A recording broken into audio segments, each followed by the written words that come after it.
Вдохновляет меня любовь и ответственность. Вот на АТР я, наверное, получила свою главную такую прививку в жизни, которая называется «Любовь к всему крымско-татарскому». И я этим болею до сих пор. И когда случилось вот это большое потрясение, которое было связано с тем, что АТР не смог работать дальше в Крыму и был вынужден уехать, просто я не смогла больше ничем другим заниматься, кроме как вот продолжать это начатое хорошее дело.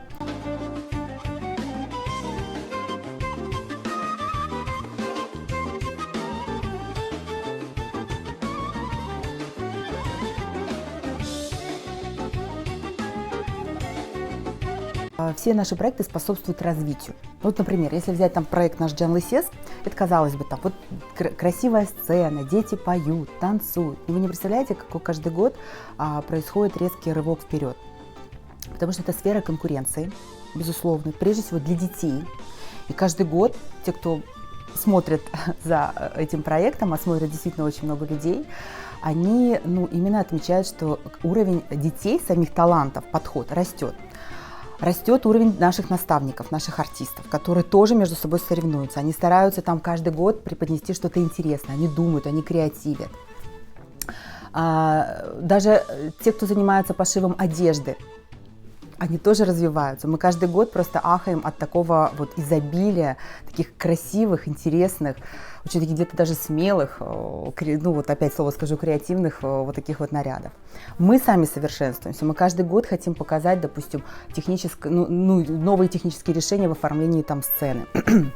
Звука, света, графики. Это вообще какая отдельная там сфера, над которой мы сами, вот у нас есть специалист великолепный, он каждый раз показывает нам просто шедевры. Понимаете, это постоянный рывок вперед. Поэтому мы получаем соответствующую отдачу, что когда мы проводим такие мероприятия, а это очень дорогостоящий проект, «Джанлысес», мы его проводим абсолютно независимо, и мы видим, что те билеты, которые достаточно дорогие, даже для нашего времени, там от 1000 рублей до 5000, они раскупаются, у нас нет ни одного свободного места.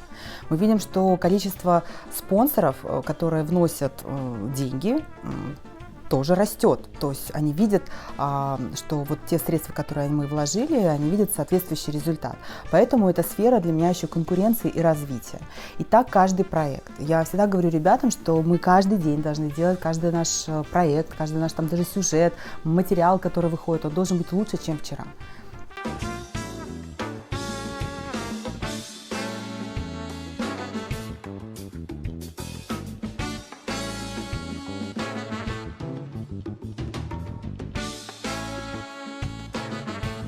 Трудности для меня это нормальная работа.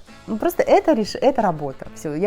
Моя, собственно, работа всегда была как менеджера, это решать возникшие трудности, возникшие проблемы. Вот и все. Что хотелось бы? Хотелось бы, конечно, еще большего масштаба деятельности. Уже когда ты привык немножко к другим горизонтам, то и хочется как-то развернуться, что мы, в принципе, и стараемся сделать, поэтому меня всегда радуют какие-то наши большие, гигантские проекты, чтобы это звучало, чтобы это там видно было, там наша ярмарка книжная, тот же «Джанлысес», те же там такие какие-то яркие детские мероприятия, у нас их действительно много. Мы бы еще развернули более активную деятельность в сфере создания фильмов художественных, их просто не хватает, сериалов, мультфильмов. На это нужны, конечно, средства. И мы постоянно занимаемся поиском этих средств, приглашаем меценатов, спонсоров, занимаемся рекламной деятельностью, концертной деятельностью, чтобы заработать.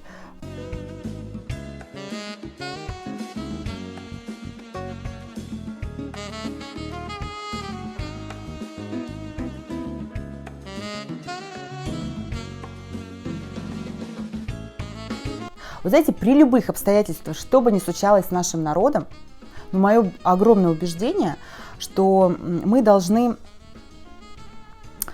не опускать голову. Просто ходить с такой ровной осанкой.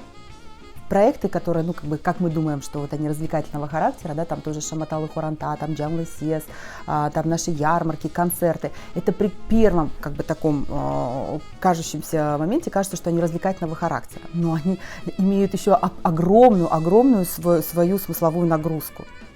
Это все, что касается сохранения языка, потому что они все крымско-татарские. Это все, что касается развития нашей культуры. Культура вообще никогда не должна останавливаться. Это, понимаете, весь мир стоит на том, чтобы сохранить культуру каждого своего народа. Он за это борется, он вкладывает огромные там средства в это направление, потому что это то, что, в общем-то, человека делает человеком, цивилизованным человеком.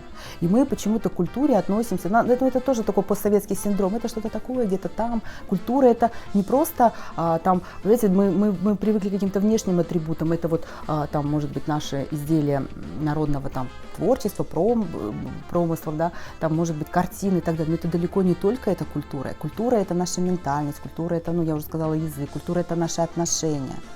Это наша там многовековая история. Как мы ее можем остановить? Как мы ее можем, там, сказать, подождите, мы там сейчас вот не в том настроении. Это совершенно неправильно.